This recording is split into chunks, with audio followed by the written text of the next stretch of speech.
ترمذی میں یہ حدیث موجود ہے۔ حضور علیہ السلام ارشاد فرماتے ہیں، حضرت انس رضی اللہ تعالیٰ عنہ اس کے راوی ہیں کہ حضور علیہ السلام نے ارشاد فرمایا کہ جب اللہ نے زمین کو تخلیق فرمایا نا تو یہ حرکت میں ہوتی تھی، اس کو قرار نہیں تھا، یہ ٹھہرتی نہیں تھی۔ اللہ کریم نے پہاڑوں کو زمین میں نصب فرما دیا، اللہ کریم نے زمینوں میں پہاڑوں کا نصب فرما دیا۔ جیسے اللہ فرماتا ہے ان پہاڑوں کو ہم نے زمین میں گاڑ رکھا ہے، اس زمین کو تھامے ہوئے ہیں، یہ زمین کو تھامے ہوئے ہیں۔ اللہ نے پہاڑوں کو زمین میں نصب فرما دیا۔ یہ پہاڑ اتنی مضبوط چیز ہے کہ اس نے زمین کو تھام لیا، زمین ٹھہر گئی، زمین کو قرار آ گیا، پہاڑوں نے زمین کو تھام رکھا ہے۔ جب فرشتوں نے یہ دیکھا تو فرشتوں نے اللہ سے عرض کی کہ یا اللہ کیا پہاڑ سے مضبوط بھی کوئی چیز ہے؟ اللہ نے فرمایا ہاں، لوہا پہاڑ سے مضبوط ہے۔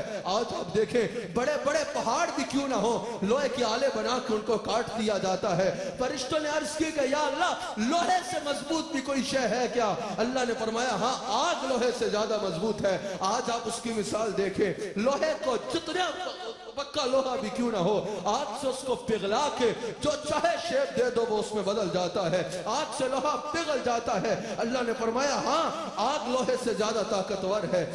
فرشتوں نے عرض کی یا اللہ آگ سے زیادہ طاقتور کیا ہے؟ اللہ نے فرمایا پانی آگ سے زیادہ طاقتور ہے، پانی آگ کو بجھا دیتا ہے۔ فرشتوں نے کہا یا اللہ پانی سے زیادہ طاقتور کیا ہے؟ اللہ نے فرمایا ہوا میں پانی سے زیادہ طاقت رکھی ہے ہم نے۔ آپ دیکھیں بڑے بڑے بادلوں کو ہوا کہاں لے جاتی ہے؟ اللہ نے فرمایا ہم نے ہوا میں زیادہ طاقت رکھی ہے پانی سے۔ فرشتوں نے عرض کی یا اللہ پھر ہوا سے زیادہ طاقت کس میں ہے؟ اللہ نے فرمایا ہوا سے زیادہ طاقت اس صدقے میں ہے جو ایک ہاتھ سے دیا جائے اور دوسرے ہاتھ کو خبر بھی نہ ہو، ایک ہاتھ سے دیا جائے اور دوسرے ہاتھ سے خبر بھی نہ ہو۔ ناظرین و حاضرین یہاں دیکھیے صرف صدقے کا ذکر نہیں ہے، اس صدقے کا ذکر ہے جو ایک ہاتھ سے دیا جائے اور دوسرے ہاتھ کو خبر بھی نہ ہو۔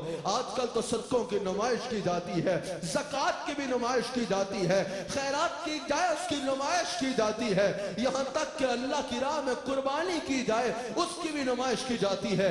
سوشل میڈیا کا راج ہے، اگر کسی غریب کو کھانا کھلا بھی دو ہر اینگل سے اس کی تصویریں کھینچتے ہیں اور لگاتے ہیں کہ کوئی لقمہ رہ نہ جائے کہ ہم نے اس کو کھانا کھلایا ہے۔ یہ ریا ہے، یہ عمل کو ضائع کر دیتی ہے، یہ اس صدقے کو ضائع کر دیتی ہے، یہ اس کے اجر سے تم کو محروم کر دیتی ہے۔ اگر چاہتے ہو کہ اللہ اجر عطا فرمائے تو جب صدقہ کرو تو اتنی خاموشی سے کرو کہ ایک ہاتھ سے کرو تو دوسرے ہاتھ کو خبر بھی نہ ہو، دوسرے ہاتھ کو خبر بھی نہ ہو، اور اگلے پہ احسان سمجھ کر نہ صدقہ کرو کہ تم اس پہ احسان کر رہے ہو اس کو صدقہ دے کے، بلکہ اس غریب کا اپنے پہ احسان سمجھو کہ وہ تمہارا صدقہ قبول کر رہا ہے۔